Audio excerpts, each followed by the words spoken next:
Selamat sore semuanya. Apa kabarnya? Iya, ada yang baik ya, ada yang bisa dilewati, rata-rata jawabannya formal semua ya, template semua ya, seperti itu. Ya nggak apa-apa. Ya mudah-mudahan benar-benar baik dan benar-benar bisa dilewati setiap proses kehidupan yang ada. Gue paling senang, salah satu pelayanan yang paling gue suka tuh pelayanan di sini, karena jemaatnya nggak banyak dan lebih enak kalau ngobrol, ya kan? Dari tahun berapa ya, KDK ya? 2017 kalau nggak salah ya, gue pelayanan di sini. Waktu itu di remaja, pembicara tamu di remaja, lalu lulus dari seminari ya, dari STT, pelayanan diundang juga. Ya ibadah yang kayak gini, ibadah pemuda, tapi waktu itu malam ya, kan masih jam 6 sore ya. Masih jam 7 malam waktu itu. Kok orang lama juga? Hah? Iya. Oh, siapa namanya? Andaro. Andaro. Iya, saya ngalah namanya diganti. Kan William ada dua kan? William Pengabdian. Oh, William kemana sekarang William? Oh, iya. Ingat. Daniel, ya. Kevin. Siapa namanya? Angga kan? Angga, iya dulu di remaja. Waktu gue pelayanan ke remaja suka lihat muka-muka teman-teman begitu. Siapa juga namanya, lupa gue. Reno. Iya. Hah? Kelihatan. Gak mau tua dia. Gak mau tua. Mukanya sih tua ya, tapi umurnya gak mau. Begitu. Enggak lah bro ya. Ya kan? Itu artinya bijaksana, ya kan? Gitu. Jadi buat teman-teman yang mungkin baru asing gitu, yang ngeliat muka gue siapa, tiba-tiba datang khotbah begitu ya. Teman-teman kenalin, nama gue Davin. Davin Giovanni Sitompul. Kalau ada yang lancip, ya ini ada yang tumpul begitu. Itu gue namanya begitu ya. Enggak lah, itu marga. Kita waktu sampai jam berapa, Kak Daniel? Waktu kita? Jam 6. Oke, kan sampai Tuhan Yesus datang tuh kali yang kedua. Tadinya mau sedikit lebih lama. Nah, teman-teman, waktu Kak Daniel minta kakak sharing ya, gue sharing. Minta memang tema untuk pengajaran. Tadi gue mau bahas mengenai esensi daripada kekristenan atau kekristenan yang sejati. Tapi waktu gue pikir-pikir, kayak ini tema udah pernah gue bawain deh di sini deh. Dan ternyata iya, saya ingat gue pernah bawain juga begitu ya. Kalau nggak salah tahun lalu, awal-awal tahun lalu begitu. Akhirnya gue pikir lagi apa ya kira-kira. Gue doa, akhirnya pas judulnya dikasih apa? Back to the roots ya. Kembali kepada akar, seperti itu. Tadi kan itu judul yang buat dikasih untuk tema bukan menemukan ya apa, kekristenan yang sejati. Esensi daripada agama Kristen itu apa? Tapi waktu gue lihat judulnya, tiba-tiba terlintas satu pikiran gue mengenai esensi kekristenan ya, memang apa sebenarnya yang jadi pertanyaannya. Bukan soal, bukan berbicara, hari ini kita bukan berbicara mengenai Kristen itu seperti apa sih zaman dulu ya, seperti apa, enggak. Tapi esensi daripada iman Kristen itu apa? Coba, siapa yang mau jawab? Kira-kira kalau lu dengar kata Kristen, kalau tadi kan dipilih ya, kata pelayanan, kata GSKI, kata wanita, kata apalagi saudara, begitu ya. Nah sekarang kalau gua bilang kata Kristen, apa yang terlintas di benak teman-teman? Kasih, apalagi? Tuhan Yesus. Ya Tuhan Yesus ya pasti ya. Ya Tuhan Yesus kasih, tapi umumnya apa? Kasih, benar gak?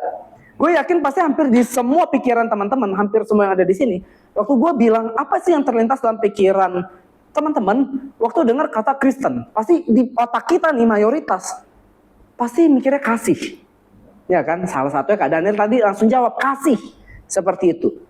Nah, bicara mengenai kasih itu memang udah bicara mengenai apa ya, kalau dibilang template nggak juga, tetapi memang kita lihat dalam Alkitab, Yesus sangat berbicara tentang kasih. Coba kita buka dulu dari kitab Matius. Hari ini kita sedikit belajar ya teman-teman, nggak apa-apa ya. Makanya gue minta papan tulis teman-teman. Coba buka dulu dari Matius. Matius pasalnya yang ke-22 ayat 37. Matius 22 ayat yang ke-37 teman-teman, coba dibuka. Oke. Kita baca sama-sama ya. Udah ketemu belum ngomong-ngomong? Ya Matius itu sudah kejadian ya. Sebelum Wahyu. Ya takutnya kan ada yang lupa di sini Matius siapa kan. Oke, Matius 22 ayat yang ke-37. Kita baca bersama-sama. Oke, 1, 2, 3. Jawab Yesus kepadanya, kasihilah Tuhan Allahmu dengan segenap hatimu, dan dengan segenap jiwamu, dan dengan segenap apa? Akal budimu. Stop aja dulu sampai di situ ya. Nah, ini perintah yang umum, perintah yang kita udah tahu pastinya. Tuhan Yesus mengeluarkan perintah ini. Jawab Yesus kepadanya waktu Yesus ditanya, hukum apa yang paling utama? Yesus ngomong apa? Kasihilah Tuhan Allahmu dengan segenap hatimu dan dengan segenap jiwamu dan dengan segenap akal budimu. Nah, tapi teman-teman tahu nggak sih bahwa perkataan Tuhan Yesus ini, Yesus ngambil dari kitab Perjanjian Lama. Perkataan Yesus ini Yesus ambil dari kitab Perjanjian Lama. Sekarang coba kita buka Ulangan pasal 6 ayatnya yang keempat sampai dengan ayat yang kelima. Ulangan pasal 6 ayat yang keempat sampai dengan ayat yang kelima. Oke, kitab Ulangan juga sama ya sesudah kitab Kejadian. Oke, udah ketemu? Sekarang kita baca sama-sama 1, 2, 3. Dengarlah, hai orang Israel, Tuhan itu Allah kita.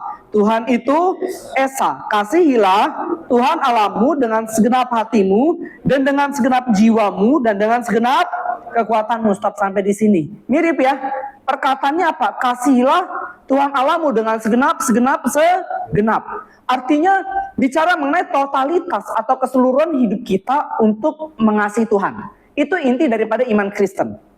Itu inti daripada iman Kristen. Nah, Ulangan 6 ayat 4 sampai 5 ini bicara apa? Nah, teman-teman, setiap agama pasti punya pengakuan imannya atau syahadatnya. Ya kan? Agama Kristen ada yang namanya pengakuan iman rasuli. Katolik juga sama pengakuan iman rasuli. Agama lain juga ada syahadat atau pengakuan imannya. Nah, Ulangan 6 ayat 4 sampai 5 ini adalah pengakuan iman orang Israel. Kita harus ingat.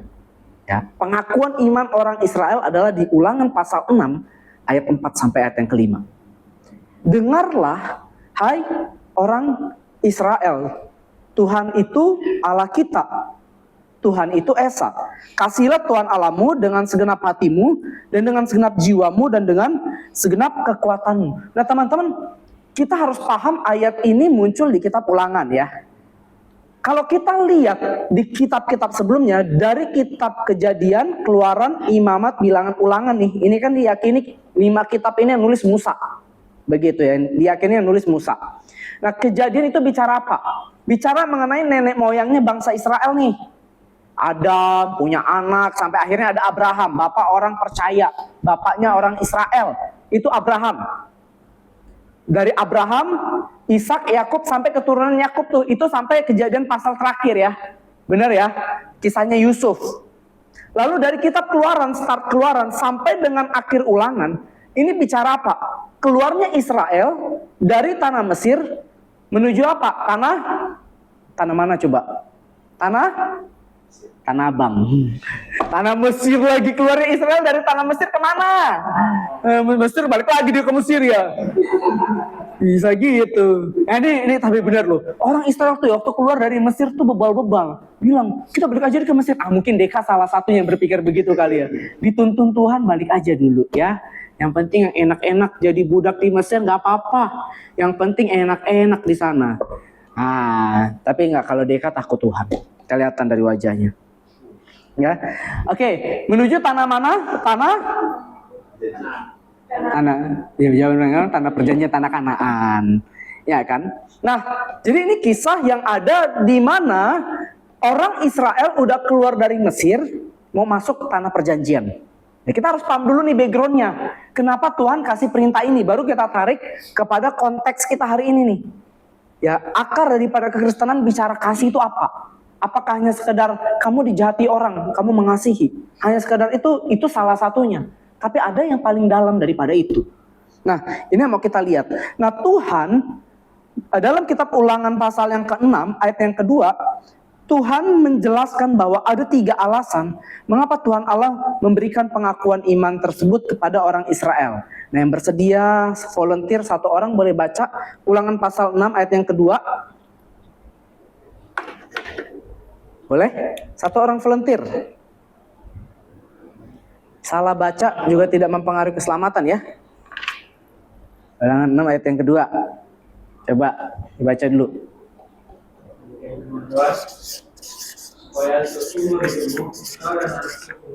takut akan Tuhan, Tuhan Allahmu, dan berpegang pada segala ketetapan dan perintahnya yang kusampaikan kepadamu, dan supaya lanjut ini. Oke. Coba dibaca kencangan lagi. Supaya seumur hidupmu engkau dan anak cucumu takut akan Tuhan Allahmu yang berpegang pada segala ketetapan dan perintahnya yang kusampaikan kepadamu, dan supaya lanjut umurmu. Oke, yang pertama ya, alasan pertama ayat ini dikasih buat apa? Pertama, agar semua orang Israel dan keturunannya hidup takut akan Tuhan ya. Kita harus catat dulu. Hidup takut akan Tuhan. Oke, yang kedua apa? Dari situ ada yang tahu? Kira-kira? Agar semua orang Israel dan keturunannya berpegang kepada segala ketetapan dan perintah Tuhan. Ya, agar berarti bilangnya apa? Ini kepanjangan nanti. Ya, sesuai perintah Tuhan. Sesuai perintah Tuhan, agar hidupnya sesuai dengan perintah Tuhan. Terakhir, ada yang tahu nggak apa dari ayat itu? Agar semua orang Israel dan keturunannya memiliki apa di situ dibilang? Hah? Miliki apa? Umur? Iya, panjang umur, memiliki umur panjang. Umur panjang. Umur panjang atau panjang umur. Lihat ya, keren loh.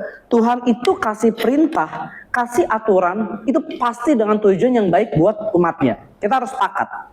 Gak ada aturan yang Tuhan berikan kepada manusia yang bertujuan untuk mencelakakan kita. Gak ada sama sekali. Tapi sayangnya manusia itu yang seringkali apa? Nyalain aturan Tuhan. Tuhan bilang apa sih? Kamu hormati orang tuamu. Tapi kita yang seringkali gak hormat sama orang tua kan? Nah, padahal menghormati orang tua apa? Banyak dapat berkat dari Tuhan. Tuhan bilang apa? Jangan berzina kan? Oh, artinya pas setia. Tapi faktanya banyak orang berzina juga. Seperti itu. Nah, makanya Tuhan itu kalau memberikan perintah atau firman Tuhan atau pengakuan iman ini dengan tujuan apa? Pertama, supaya manusia hidup takut akan Tuhan. Kedua, supaya kita hidup sesuai perintah Tuhan. Ketiga, panjang umur. Jadi kalau ada orang tanya, rahasianya panjang umur tuh apa sih? Jawabannya satu, takut Tuhan. Takut Tuhan kok. Kenapa? Orang yang takut Tuhan, Alkitab katakan apa? Hatinya itu gembira. Hati yang gembira adalah obat. Ya kan? Kalau dia takut Tuhan nih, dia ada masalah. Dia tuh gak mau terlalu banyak musingin masalah. Dia bisa memusingkan ya, dia bisa mikirin iya. Tapi dia gak mau tenggelam dalam permasalahan-permasalahan itu. Kenapa? Karena dia punya Tuhan yang besar. Amin. Dia punya Tuhan yang besar. Berapa banyak hari-hari ini orang Kristen ngakunya Kristen, tapi waktu ada masalah pindah dari agama Kristen ke agama lain. Berapa banyak hari-hari ini orang ngakunya Kristen, tapi waktu lagi ada masalah tinggalin gereja. Dia lebih pilih ke kelabi, ke tempat-tempat yang nggak baik. Berapa banyak hari-hari ini orang Kristen ngakunya Kristen, nyanyinya angkat tangan sampai sebelahnya tutupi tangannya, ditaruh di mulut, bau maksudnya. Ya. Sekalinya dia penyembahan, nangis orang. Ya kan? Ya bahasa begitu apa? Nah, kau kayak pelaku ya. Kau pelaku kayaknya ya. Pelaku kau ya. Ya enggak apa-apa, ini udah bertobat lah ya di sini ya. Ya kan? Kalau bahasa lu paling kenceng begitu ya. Tapi waktu lagi ada masalah, emosinya nggak bisa dikontrol. Saya ingat ya waktu saya masih sekolah di sekolah Alkitab. Sekolah Alkitab saya dulu adalah salah satu sekolah di Petamburan ya, seperti itu. Jadi saya waktu itu masih tingkat 2 semester 3 atau 4. Antara tingkat 1 atau semester 2 atau 3, saya lupa deh, antara 3 atau 4 atau 2 gitu tingkat awal. Jadi saya tuh biasa kalau pulang ke rumah, saya bareng teman saya. Gitu, dia bawa motor. Karena kebetulan searah, rumah saya di Cempaka Putih. Dia daerah Bekasi tapi suka lewatin begitu. Jadi suatu kali ya, bukan satu kali ya, ini salah satu ceritanya lah, tapi sering terjadi seperti ini sama teman saya begitu ya.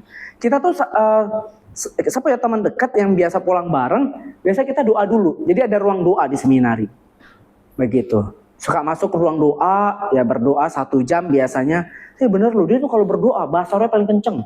Jadi kadang gue kalau dia udah menyembah Tuhan gitu ya, habis nyanyi kuangkat hatiku, ku pandang ke kudusanmu, kayak lagunya ya. Saat ku sembah, ku pujimu, ku rasakan kehadiranmu Tuhan. Baru kan mari kita sembah Tuhan. Jadi kalau udah penyembahan, bahasa-bahasa lain kenceng banget. Sampai saya ya, kalau waktu saya mau menyembah, saya mau doa, saya cuma diem aja. Tuhan, kapan cawan ini lalu daripadaku, kencang amat dia Tuhan. Kan saya juga punya pergumulan gitu. Saya di pastor paling kenceng. Tapi tahu apa? Begitu pulang, saya naik motor bareng dia. Waktu itu nggak ada helm. Ya nggak ada helm ya udahlah. Masih anak kuliahan kan kita ya, tancap gas aja bos. Ya kan ada polisi nanti turun aja sebelum lampu merah gitu. Turun dulu baru jalan begitu kan. Jadi kita lagi pulang, dia naik motor, dia mau motornya motor gede gitu. Saya lupa antara CBR atau Ninja, saya lupa. Begitu tahu kan ya, motor yang gede gitu kan. Saya nggak pakai helm tuh, artinya muka saya yang dilihat, dia pakai helm. Jadi namanya juga di jalan gitu ya. Kita udah tahu lah ya, angkot itu bisa berhenti kapan aja, iya kan? Jadi itu ada angkot ngetem berhenti begitu ya. Pas motor di belakang, kita ngerem mendadak. Saya kaget, kita habis berdoa dengan mulut yang sama dia baru basaro. Itu motor ya, nyalip dikit angkot. Tahu ngomong apa? Woi, bego lu, goblok, ayo otak dong. Sampai saya tegur dia. Saya keplak deh pundak dia. Woi, yang bego lu atau dia? Kalau dia pinter, dia jadi profesor kan? Karena bego, jadi supir angkot. Saya bilang seperti itu. Bener gak? Iya kan? Kalau dia pinter, jadi profesor. Karena bego, jadi supir angkot. Tapi intinya bukan itu. Maksudnya adalah saya mau bilang gini. Kamu jangan marah begitu. Kan kamu lebih berpendidikan, ya kan? Apalagi sekolah Alkitab, kita baru berdoa bos, seperti itu. Udah gitu, yang bikin saya kesel, saya itu nggak pakai helm. Jadi kan supir angkot badan gede-gede gitu ya, ngeliat muka gua yang dicari nanti kan. Waduh, celaka juga begitu. Jadi saya nasihatin dia, jangan begitu. Kalau kamu yang lebih berpendidikan, apalagi kamu sekolah Alkitab, kamu harus hargai dia. Mungkin dia lagi buru-buru, ya kan? Dia punya keluarga, jadi dia harus kejar setoran, dia harus, atau mungkin ada utang, jadi dia harus banyak narik orang begitu. Makanya harus jadi seperti itu. Nah, itu makanya apa teman-teman ya? Kita manusia yang seringkali hidupnya nggak takut Tuhan. Nah, jadi segala perintah yang Tuhan kasih, itu bertujuan apa sih? Hidup takut akan Tuhan, supaya kita hidupnya sesuai perintah Tuhan dan umur panjang. Orang yang takut Tuhan, ada nggak sih orang yang takut Tuhan umurnya pendek? Ya ada. Ada. Ya buktinya orang Kristen mula-mula kan dibunuh juga begitu. Tapi kalau dalam keadaan yang seperti ini, kita takut Tuhan, orang jati kita memaafkan, kita lepasin pengampunan ya. Hati kita terarah sama Tuhan, itu ya tubuh kita pasti sehat. Begitu. Umur panjang. Ya, walaupun tidak semuanya juga seperti itu. Nah, lalu teman-teman, apa sih yang dimaksud dengan perintah ini? Dengarlah, hai orang Israel, Tuhan itu Allah kita, Tuhan itu Esa. Nah, kata pertama yang muncul dari ayat 4 itu apa? Kata pertama yang muncul dari ayat itu apa? Ulangan 6 ayat yang keempat, kata pertamanya apa?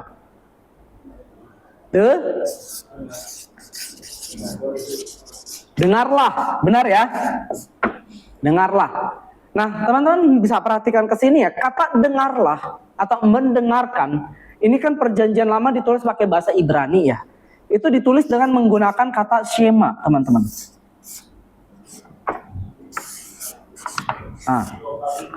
Shema. Shema. Nah, Shema artinya apa? Apa artinya?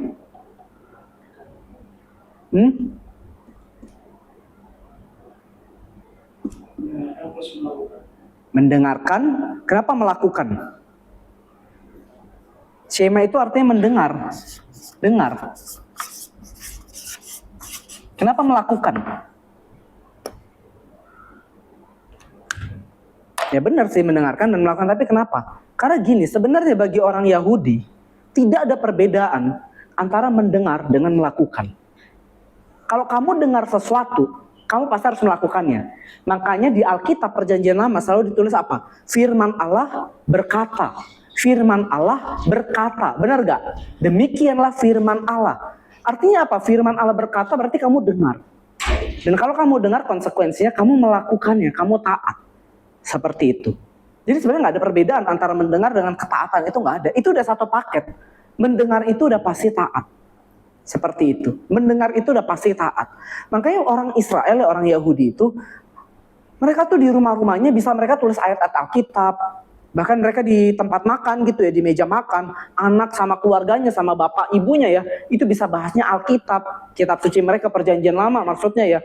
Bahasa soal apa? 10 hukum Allah. Bahasa soal apa lagi? Bahasa soal pengakuan iman Israel ini, supaya kita mentaati Allah itu, seperti itu. Jadi bagi mereka, kalau kamu dengar, kita harus melakukan. Seperti itu. Nah hari ini teman-teman datang ke sini. Dengar semua ya khotbah, lakuin. Begitu. Dengar semua kan, lakuin. Begitu. Jadi betapa berbahagianya orang yang mendengarkan firman Tuhan siang dan malam dan melakukannya. Ya. Orang kalau cuma dengar, itu dia nggak hanya sekedar dengar sebenarnya, nggak tahu itu apa. Tapi kalau orang mendengar yang baik, dia pasti melakukan. Misal ya contoh ya. Kita dengar ada kecelakaan di depan sini nih, motor ya baru mau keluar tiba-tiba kecelakaan. Gara-gara dia mungkin ada ada pembangunan jalan di situ, tiba-tiba motor mau ke kiri ya dari jalan besar nabrak mobil, kecelakaan. Ternyata bahaya di situ. Kita dengar kan? Lalu waktu kita tahu itu, kita pulang lewat sana, apa yang kita lakukan? Yang kita naik motor. Kita bawa motor nih, kita tahu ada kecelakaan di sana. Apa yang kita lakukan? Pasti hati-hati, benar nggak? Pasti hati-hati. Lewat jalan yang sama, oh ternyata ini bisa berbahaya buat kecelakaan karena ada pembangunan jalan. Bisa orang nggak lihat nih, ada motor belok. Begitu. Pasti kita akan hati-hati. Karena kita udah mendengar ada orang yang jatuh. Nah itu mendengar dan melakukan seperti itu. Ada kewaspadaan. Seperti itu. Misal ya. Kita dengar, kita dengar begitu ya, bahwa ada satu tempat makan itu nggak bersih, ya, ada tikus di situ, di warkop atau di warteg gitu ada tikus, yang ngomong teman gereja, begitu kan, nih lu jangan makan sana, kenapa? Ada tikusnya di warkop itu, di warteg itu ada tikusnya, begitu. Sehingga waktu kita mau beli makan di sana, pasti ngapain lu? Lu beli makan atau enggak kira-kira? Nah enggak, ini langsung melakukan dia. Dia udah dengar, dia langsung melakukan. Kenapa? Karena kotor kan? Karena kotor. Dan yang ngomong orang yang dipercaya, bener enggak? Nah, ini yang ngomong sama kita, Raja di atas segala raja. Tuhan Yesus berfirman sama kita. Kalau teman kita kasih tahu sesuatu, satu berita, yang mungkin itu berita baik atau buruk, dan kita percaya dan kita melakukannya, apalagi Raja di atas segala raja waktu berfirman. Harusnya waktu kita dengar, kita taat, kita lakukan. Itulah shema.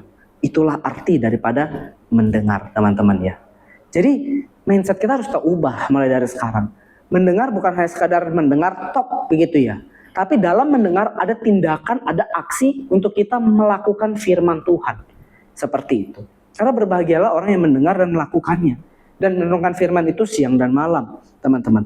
Nah, kenapa mendengar itu berkaitan dengan tindakan atau aksi, teman-teman? Karena apa yang didengar itu akan menentukan isi pikiran kita. Ya. Apa yang didengar, gua kasih panah aja ya, menentukan isi pikiran. Isi pikiran tuh menentukan apa? Perilaku. Perilaku atau aksi. Atau tindakan nyata. Seperti itu. Kayak tadi, kita dengar satu berita buruk, maka terngiang-ngiang mulu. Wah, warteg sana ada tikus, warteg sana ada tikus. Ya kan, akhirnya apa? Kita nggak jadi beli. Aksi kita, tindakan kita ambil keputusan, gue nggak mau beli makan sana. Pergi ke warkop yang lain. Begitu. Orang mendengar hal-hal yang negatif. Seperti itu. Lu tahu nggak sih si Deka genit amat sama ini cewek-cewek di gereja? Ini contoh ya. Tapi faktanya enggak. Ini misal. Ini kenapa ketawanya? Ini misal gitu ya. Lu tau gak sih? Jangan itu deh. Jangan. Lu tau gak sih? Ini rekam lagi kan? Uas lagi kan? Jangan itu deh. Misalnya. Gue bingung, gue ingetnya contoh dia gitu kan. Tapi kayak agak sensitif mendengar suara kau ketawa begitu. Ini misal kita dengar berita yang negatif gitu kan. Misalnya, ya misalnya, nggak apa ya. Misalnya, lu tau gak sih si Deka dan Daniel Kristanto kan bener kan ya. Aduh, kalau setiap ada anak remaja baru yang cantik, dia follow up lagi. Giliran yang biasa-biasa si Angga yang follow up begitu kan. Bagi tugasnya begitu kan. Kita dengar hal yang buruk. Lalu tiba-tiba mungkin kita sebagai perempuan, waktu kita dengarnya ada berita apa sih? Ah, masa sih Kadika begitu? Akhirnya kita pasti punya persepsi, punya pemikiran waktu kita lihat Dika. Genit. Buaya darat. Buaya terbang begitu maksudnya. Walaupun Deka nggak begitu, Deka ini setia sama Tuhan. Ya kan? Pasti punya persepsi yang langsung buruk kan. Wah, hati-hati sama Deka. Tiba-tiba dia kan ngechat kan. Siapa namanya contohnya? Siapa namanya? Miske. Shalom Miske, ya kan? Miske. Tiba-tiba udah lihat kan, waduh, Kak Deka ngechat nih. Karena udah punya pikiran-pikiran yang buruk, ya udah nggak dirit begitu kan. Padahal mau ngajak pelayanan, misalnya begitu kan. Bisa bantu singer nggak atau ya enggak. Tapi karena udah mendengar hal yang buruk tentang Kak Deka begitu kan. Kak Deka suka deketin cewek. Pas di chat, Shalom Miske, ya kan. Terus ada emot yang tersenyum gitu, ya kan. Padahal mungkin karena baru kan di follow up begitu ya. Biasa kan orang baru gitu ya. Kita kan follow up begitu kan.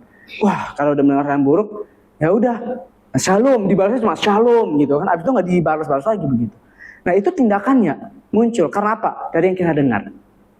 Makanya hati-hati dalam menyebarkan berita. Berita hoax itu bisa menentukan tindakan kita. Hati-hati, ya, hati-hati. Nah makanya bermulai dari apa? Skema, pendengaran, telinga. Telinga ini penting. Kenapa dikasih 2 telinga sama Tuhan? Biar fokus dengar. 1 mulut tahan dulu, jangan banyak ngomong. Ya, dengar dulu itu yang paling penting. Kalau orang cerita, dengerin. Ya kan? Kebanyakan kita apalagi yang pelayan Tuhan ya, kalau ada yang sharing, kita yang banyak ngomong dari dia. Bener gak? Ya lu harusnya begini-gini bro, sis lu harusnya gini-gini. Padahal kan kita cuma maunya cerita, bener gak sih? Ada masalah, kita maunya cerita. Malah kita yang banyak ngomong. Ya kan, lu harusnya begini bro, gini-gini. Lu jangan begitu. Kayak kisah Ayub, tahu Ayub yang jualan gorengan depan? Ya.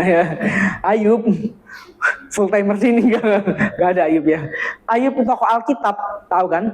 Kan ada 3 orang kan sahabatnya datang kan. Dia waktu dia jatuh miskin 3 orang sahabatnya datang. Ini namanya sahabat kan harusnya kita yang banyak ngomong, keluh kesahkan. Gue lagi jatuh miskin, susah, istri gue tinggalin gue kena sakit lagi nih. Gimana ya? Ini sahabatnya banyak ngomong. Lu siup, lu buat dosa kan?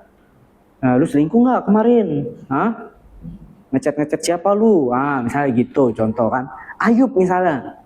Lu siup, lu nggak kasih kolektor kan? Waduh, banyak ngomong. Makanya dengar itu yang paling penting teman-teman ya. Mendengar dan ada aksi melakukan. Jangan sampai salah kita mendengar. Dan berita baiknya adalah firman Tuhan. Itu berita bahagia buat kita. Kamu dengar firman, hidup pasti diberkati Tuhan. Tepuk tangan buat Tuhan boleh ya. Oke. Nah teman-teman, dengarlah kata Tuhan ya. Dengarlah orang Israel, Tuhan itu Allah kita. Tuhan itu adalah Esa. Sekarang pertanyaannya, siapa yang tahu di sini arti kata Esa? Esa.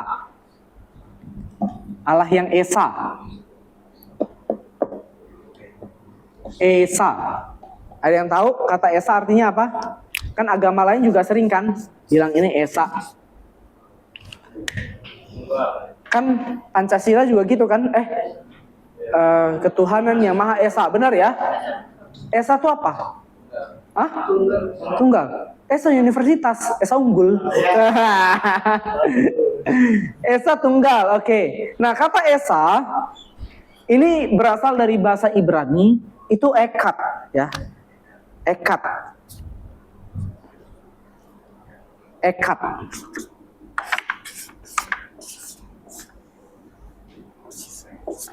Ekad. Nah, ini bahasa Ibrania. Ya tulisannya sorry, ekadnya bukan begini.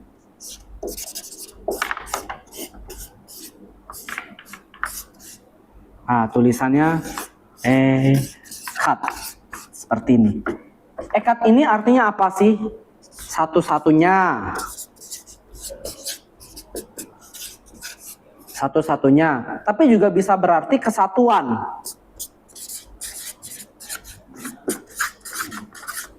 Ya, ekad tuh bisa berarti satu dalam arti ini spidol ya. Satu. Jumlahnya berapa? Satu. Ekad bisa juga. Tapi juga bisa berarti gini, GSKI Rehoboth Perdatam ada berapa? GSKI Rehoboth Perdatam ada berapa? Satu, tapi orangnya berapa di dalamnya? Satu kesatuan. Kita di sini satu gereja, namanya GSKI Rehoboth Perdatam, tapi banyak. Ya, jadi ekad itu bisa berarti satu kesatuan atau enggak satu tok. Ya. Nah, tetapi yang menarik adalah waktu dibilang Tuhan itu Allah kita, Tuhan itu Esa, teman-teman. Lalu dipakai kata ini, sebenarnya ini hendak menunjukkan apa sih waktu dibilang satu kesatuan itu? By the way di sini gue nggak bahas doktrin ya teman-teman ya, saya nggak bahas doktrin, tapi lebih kepada poin yang mau diterangkan sama penulis kitab Ulangan. Ketika Tuhan memberikan perintah, kita harus menaati Tuhan, mengasihi Tuhan dengan segenap hati. Nah, apa sih yang mau disampaikan? Waktu bicara satu kesatuan ini sebenarnya bicara apa? Kebesaran Tuhan. Kebesaran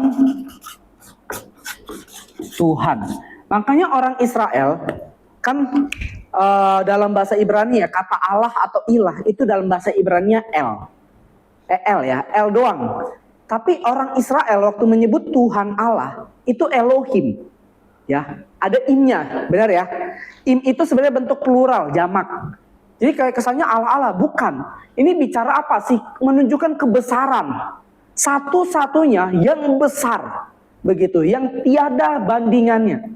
Yaitu Tuhan Allahnya orang Israel. Ya, kebesaran Tuhan. Nah, ini ekad bicara apa? Satu-satunya. Dibanding ilah-ilah lain di tanah Kanaan.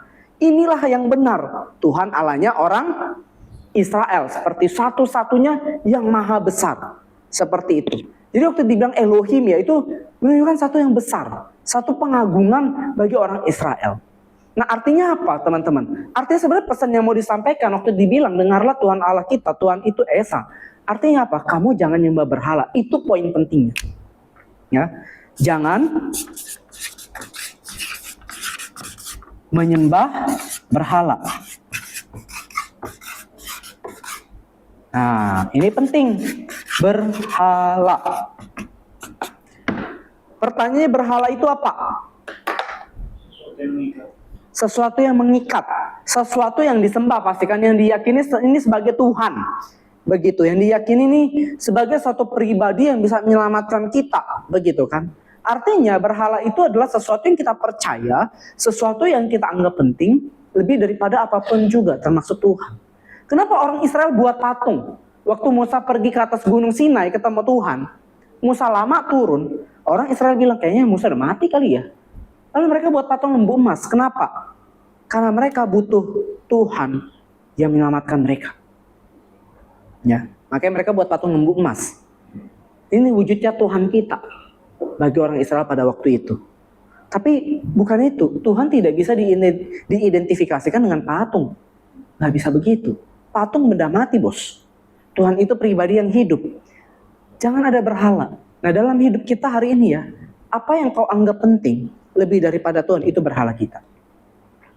Kepada siapa teman-teman bergantung, itu berhala kamu. Banyak orang hari ini ya, bergantung sama siapa atasannya. Dia baru diterima kerja di satu kantor mana yang di daerah Jakarta Selatan, gedungnya tinggi. Dia dekat sama atasannya orang kuat, punya relasi backingan polisi, seperti itu ya. Dia merasa aman. Hati-hati, itu berhala. Ya. Kita merasa waktu kita suka main game secara berlebihan, menghabiskan waktu kita ya. Daripada gua nganggur, gua mending main game aja, begitu ya. Daripada gua gereja, gua main game aja, begitu ya. Hati-hati, kita berlebihan di situ. kita bergantung sama game kita. Seakan-akan kalau nggak main game kita nggak bisa hidup. Itu berhala. Ya. Waktu kita tahu mungkin kita sayang sama seseorang. Sampai kita bilang, aku tanpamu butiran debu. Sadap. Ya kan? Kan lagu begitu kan? Aku terjatuh dan tak bisa bangkit lagi. Padahal Tuhan bilang apa? Lu bisa bangkit, bos. Ya kan? Aku tenggelam dalam lautan luka dalam. Udah tenggelam di lautan luka dalam lagi. Coba. Aku apa lagi? Aku tersesat dan tak tahu arah jalan pulang. Lu nyasar, ya kan? Baru kita ngomongkan, aku tanpamu butiran debu. Bohong. Tanpamu butiran debu. Bohong begitu. Hati-hati. Kita bergantung sama orang kita sayang. Kalau lu nggak ada dalam hidup gue nggak bisa hidup. Itu berhala lu. Itu berhala lu. Dan satu kabar baiknya, teman-teman mau dengar nggak apa? Satu kabar baiknya. Kalau hati kita mau mengasihi Tuhan, dan ternyata kita ada berhala nih ya, Tuhan kan bilang kamu nggak bisa mengabdi pada dua Tuhan kan? Hati kita sebenarnya mau mencintai Tuhan, tapi kita masih terikat sama yang lain. Entah orang yang kita sayang, entah itu barang branded kita, entah itu hobi kita, entah itu mungkin relasi kita yang kita anggap penting. Hati-hati, Tuhan ambil. Kamu mau mencintai aku, yang ini aku ambil dari kamu.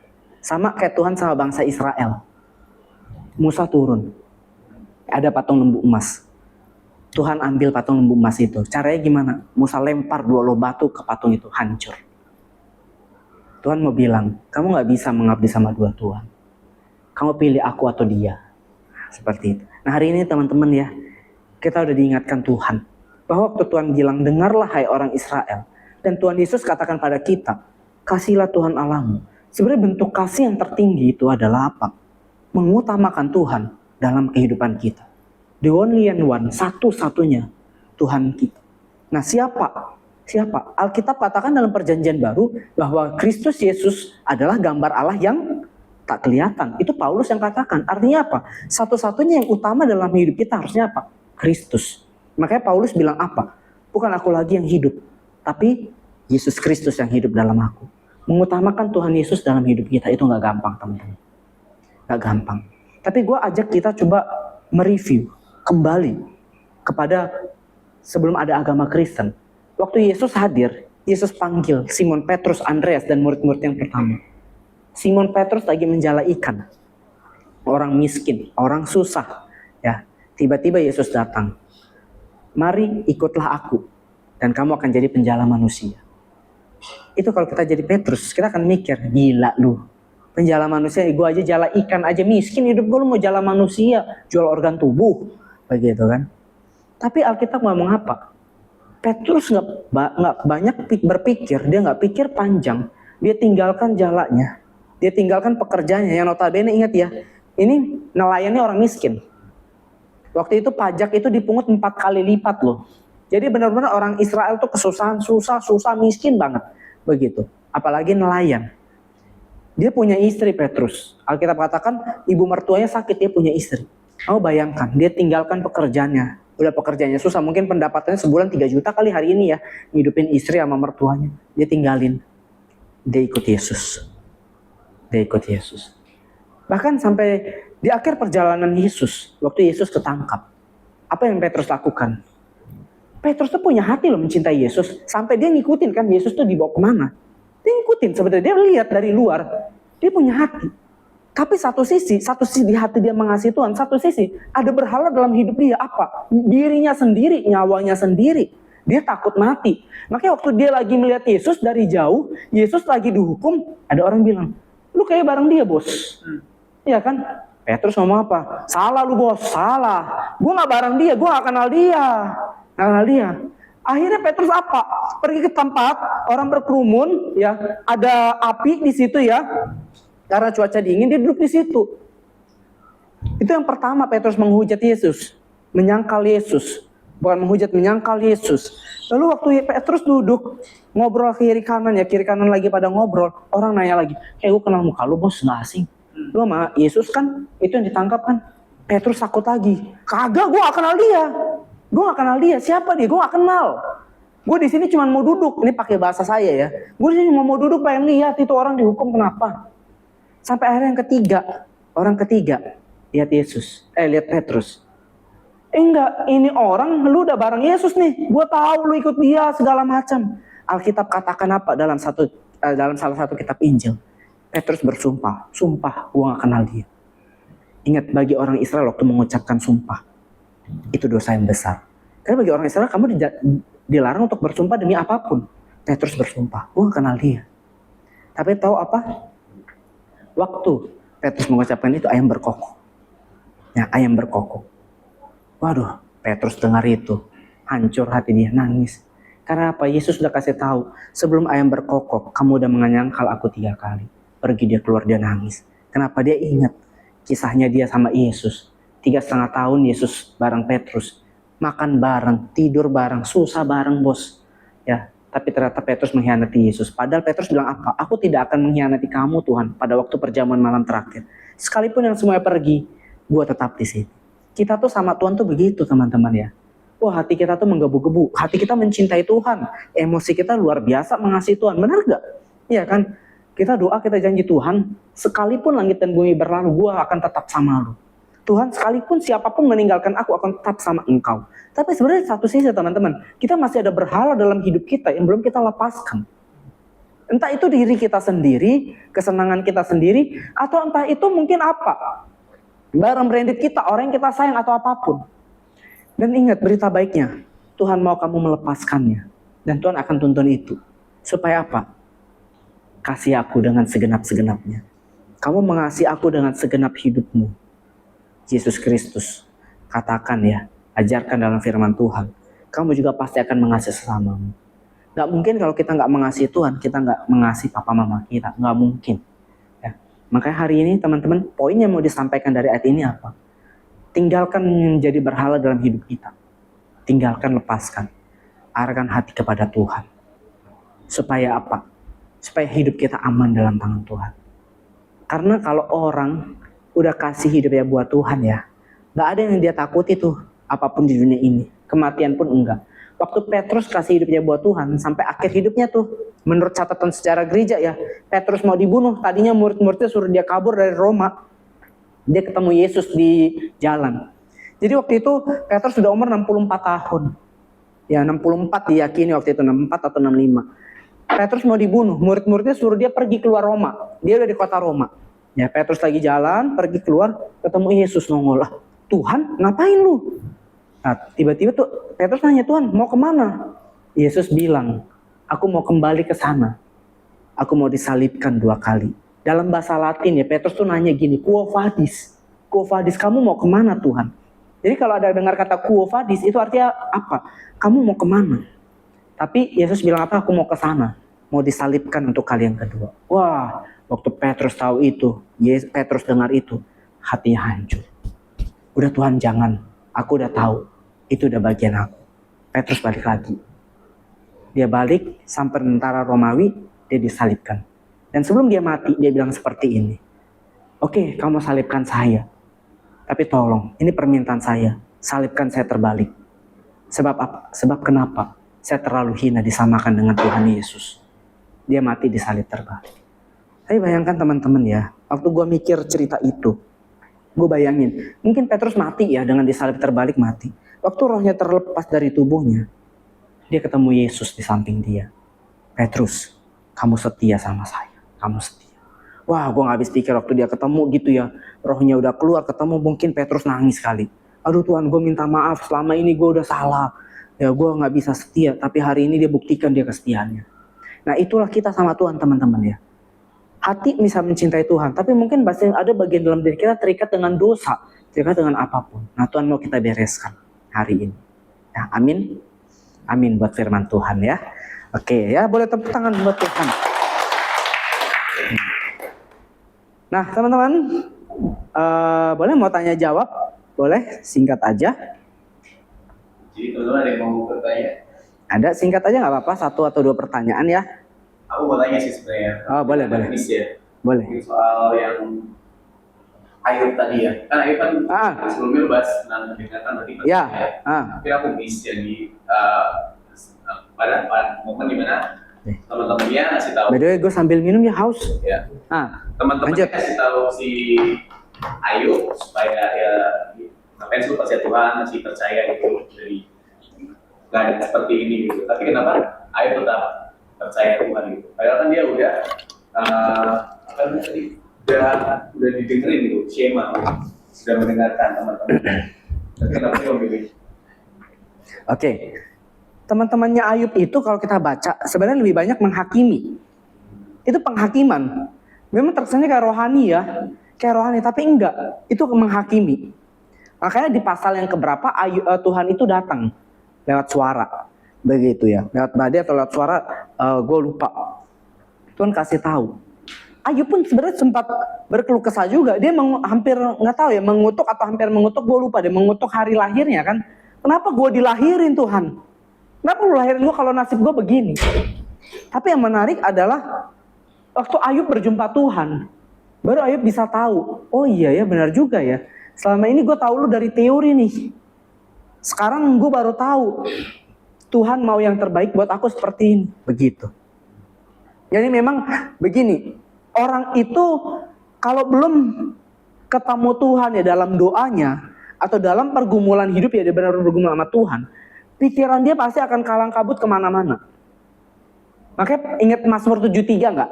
Sekalipun dagingku dan hatiku habis lenyap, gunung batuku tetaplah Allah selama-lamanya. Kan di ayat di atas kan itu tentang Asaf. Pemazmur namanya Asaf. Asaf tuh bilang gini, gue bingung kenapa orang fasik hidupnya diberkati Tuhan, tapi orang benar hidupnya susah. Sampai akhirnya tuh ya sebelum muncul kalimat sekalipun dagingku dan hatiku habis lenyap, itu kan ada ayat bilang gini, si Asaf bilang gini, sampai aku masuk ke dalam tempat kudusmu baru aku mengerti, oh kenapa orang fasik itu hidupnya baik. Sama kayak Ayub. Ayub itu belum mengerti waktu dia ketemu Tuhan. Belum mengerti. Dia emang orang saleh, dia taat hukum. Dia cinta Tuhan, iya. Tapi dia belum mengerti kenapa Tuhan izinkan kejadian seperti itu. Makanya sebenarnya teman-teman kalau ada pergumulan ya, itu lebih baik apa? Berdoa. Bergumul dalam doa. Di situ baru ketemu jawabannya tuh. Kenapa dikasih hal seperti itu? Begitu. Sama, gue waktu bokap gue meninggal juga sama. Gue tanya, kenapa Tuhan? Kenapa Tuhan kasih begini? Waktu gue berdoa, gue bergumul ya, berhari-hari, berminggu-minggu, berbulan-bulan. Baru gue ketemu, oh ini maksud Tuhan. Begitu. Makanya hari ini kita nggak mengerti kan. Tapi satu hari mengerti waktu apa? Waktu kita benar-benar bertemu langsung dengan Sang Pencipta. Lewat doa kita. Begitu. Makanya ada lagu kan bilang apa? Jalanmu tak terselami. Oleh setiap hati kami. Itu lagu bagus liriknya ya. Oke, ada lagi mungkin terakhir yang mau nanya, satu orang terakhir. Boleh deh, mau tanya. Kan sering kali kalau hamba-hamba itu sering ngomong, coba punyalah pergumulan pribadi dengan Tuhan, alamilah perjumpaan pribadi dengan Tuhan. Mungkin itu yang seringkali agak sulit bisa didapat ya, karena tadi mungkin berhala, jadi banyak hal yang kesita sampai kita itu lupa untuk berdoa, cara baca firman dan lain-lain. Pengalaman pribadi Mas Davin gimana? Apa titik baliknya? Kak Davin total untuk mengalami pribadi perjumpaan dengan Tuhan. Soalnya kalau misalkan setiap minggu kan, oke lah. Beberapa orang aku tahu ada di sini yang rajin pelayanan, ikut WL singer, main musik. Nah cuman kan sama, Kristen doang. Cuman untuk yang mengalami perjumpaan, hubungan pribadi, nah itu tadi kita sama yang berhala tadi, kita sebut dengan berhala tadi. Nah itu pengen tahu nih dari ceritanya Bang Davin itu apa yang membuat jadinya itu ingin sangat total jaga hidup, mau sungguh-sungguh untuk berjumpa dengan Tuhan. Oke, sebenarnya begini ya, kalau dibilang udah sangat total, gue masih jauh sebenarnya. Masih jauh. Kalau mau bilang sangat total, Paulus contoh nyata. Itu udah benar-benar sangat total. Dan kelihatannya nanti waktu meninggal. Orang itu waktu meninggal baru kita bisa nilai, ini orang totalitas nih dalam ikut Tuhan. Nah, tapi kalau tanya ya buat gue pribadi ya, sebenarnya begini bro. Tuhan itu tahu nggak kita ada berhala? Tahu. Nah makanya Tuhan itu biasa kasih kejadian atau momentum ya. Saat-saat tertentu kita punya pergumulan. Sebenarnya disitulah Tuhan pengen apa? Pengen kita mendekatkan diri sama Dia. Karena Tuhan tahu orang itu nggak langsung tiba-tiba zek, wah bergumul ya langsung dia tiba-tiba melepaskan semua dosa keinginannya, tiba-tiba dia terarah sama Tuhan ya kan. Waduh hidupnya udah nggak napak bumi, nggak begitu. Itu semua berproses. Ayub pun juga proses. Abraham pun juga proses sampai di titik apa? Dia disuruh mempersembahkan Ishak anaknya. Di situ. Sebelumnya kan enggak. Dia cuma dibilang kamu akan dijanjikan keturunan dan sebagainya begitu. Nah, jadi memang berproses dilihat dari perjalanan hidup kita. Nah, kalau gue pribadi memang ada kejadian-kejadian yang memang waktu gue alami itu, gue bergumul, itu yang balikin gue lagi ke jalan Tuhan. Karena sebagai manusia teman-teman, nggak bisa dipungkiri, kita ini bisa meleset. Petrus aja meleset kan, 3,5 tahun bos ikut Yesus, nyangkal Yesus. Bener nggak? Tapi ada kejadian yang bikin dia bertobat, berbalik. Apa? Waktu Petrus mendengar suara ayam berkokok, hatinya tersentuh. Waktu Petrus dia balik lagi ke jadi pekerjaan yang lama, penjala ikan, dia jala ikan, tiba-tiba Yesus datang lagi ke dia. Yesus menghampiri dia lagi. Itu momentumnya di situ. Nah, setiap orang tuh punya kejadian, peristiwa atau momentum khusus yang pasti Tuhan kasih untuk orang itu bertobat. Pengguna narkoba dibikin Tuhan overdosis. Buat apa? Buat dia ketemu Tuhan. Buat dia bisa mengalami Tuhan. Orang kejebak utang ratusan juta, pinjol atau apa begitu ya. Kelilit utang, nggak bisa bayar, sampai rumahnya dijual ya. Tapi disitulah momentum Tuhan pakai untuk orang ini ketemu Tuhan. Begitu. Jadi ada proses-proses hidup yang kalau ditanya gue, pengalaman gue pasti beda. Gitu. Makanya gue jarang banget kasih khotbah ya, kesaksian, lebih banyak pengalaman gue jarang. Kenapa? Kita beda. Ya cara Tuhan bekerja ke hidup gue, ke Daniel itu beda. Kalau juga beda pasti bro. Ya tapi untuk poin utamanya, Tuhan tuh kasih peristiwa-peristiwa, kejadian-kejadian, setiap peristiwa supaya apa? Supaya kita bisa berbalik kepada Tuhan. Itu. Ya itu. Ya. Oke, paham ya? Oke deh. Oke, jam berapa sekarang Nil? 5.40. Ada kegiatan lagi, doa atau apa habis ini? Firman dulu. Tutup firman. Oke, nyanyi deh satu lagu. Arti kehadiranmu Tuhan. Bantu nyanyi ya. Saya bukan penyanyi soalnya nih. Ungkut buat saya. Takutnya ntar kalau gue yang nyanyi aja cempreng. Tahu ya lagunya, tahu nggak? Tahu ya. Oke, ini boleh ditutup aja IG-nya.